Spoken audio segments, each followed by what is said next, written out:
In 2022, our family of 4 packed up our lives in Cape Town and we set sail to explore the world.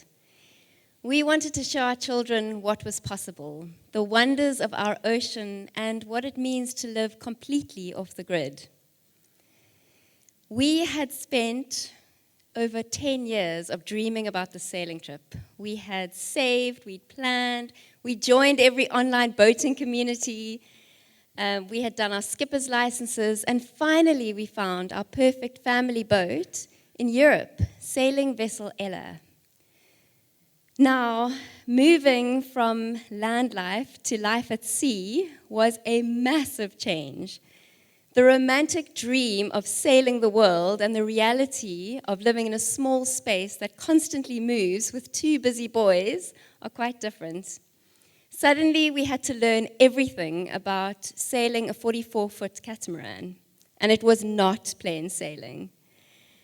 We had many moments of asking ourselves why we were doing what we were doing. It was almost impossible to make plans. Everything we planned seemed to go in a different direction.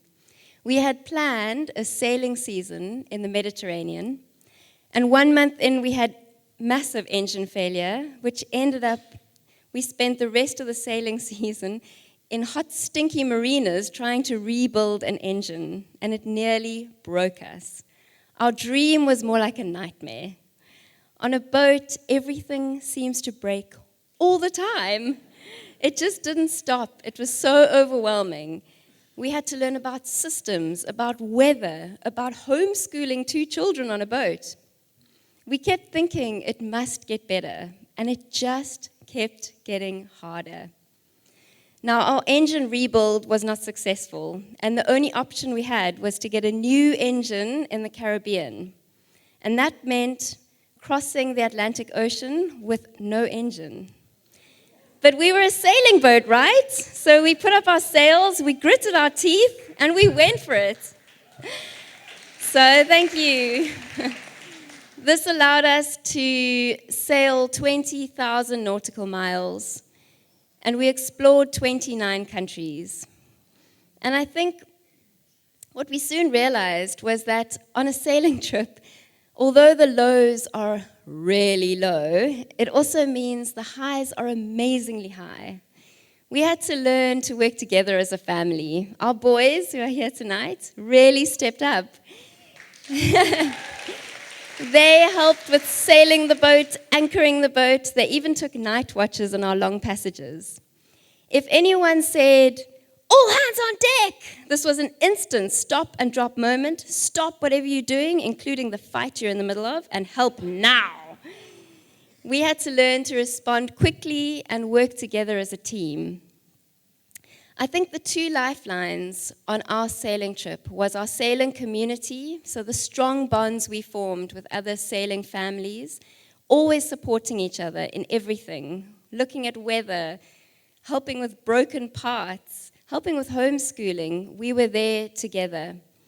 And of course, our shore crew, many of you are here tonight, our family and friends, who just cheered us on every step of the way.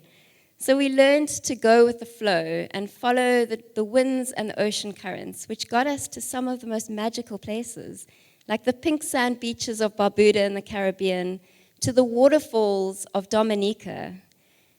The sailing dream we had promised our children finally felt like it had come together. So sailing got us to some remote places, like the Cunha territory in the San Blas Islands of Panama. We met with communities whose islands were starting to disappear as water levels rise. Sailing the Pacific Ocean allowed us to stop in the Galapagos Islands, which made us feel like we were in a David Attenborough documentary.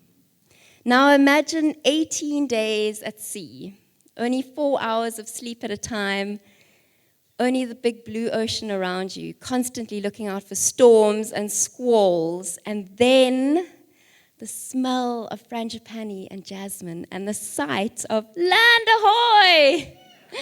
This was Fatuhiva in the Marquesas Islands, one of the most dramatic and beautiful anchorages.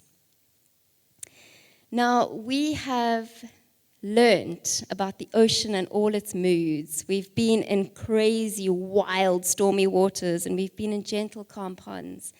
And we've also experienced the wonders of the underwater world, from beautiful untouched corals to the beautiful turtles. We swam with humpback whales on the island of Nui. We danced with manta rays in the Marquesas, and we dived with sharks in the Tuamotus. Our boys weren't just learning about the ocean, they were falling in love with it, and you protect what you love.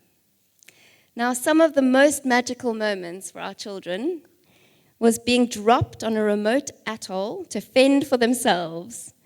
They would build shelters out of palm leaves, make fires, they would fish, and they would survive for days on end. And I think this freedom of being in the wild shaped them and will be with them forever. Before we set off on our trip, the boys made this card for me. Dad would be fishing, they would be diving for gold treasure, and Mum would be having a G&T on deck. The truth, it was harder than anything we could have imagined, and better than anything we dreamed. I think our boys did find the gold treasure, and now believe that anything is possible if you set your mind to it. So to end with the words of the One Republic song, are we going to sink or swim? The tide's getting high, and we might go under. But I'm thinking we should jump right in, because if we don't now, we'll always wonder. Thank you. Oh. Can we call your boys up? What's their name? Boys, come up. Come up on this stage with your mom.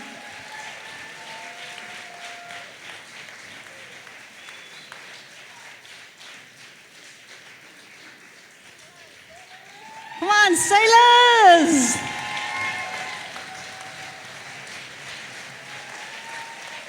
Oh.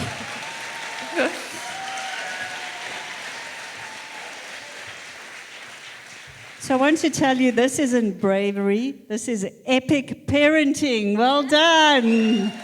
Thank you. Oh, back to the other parent.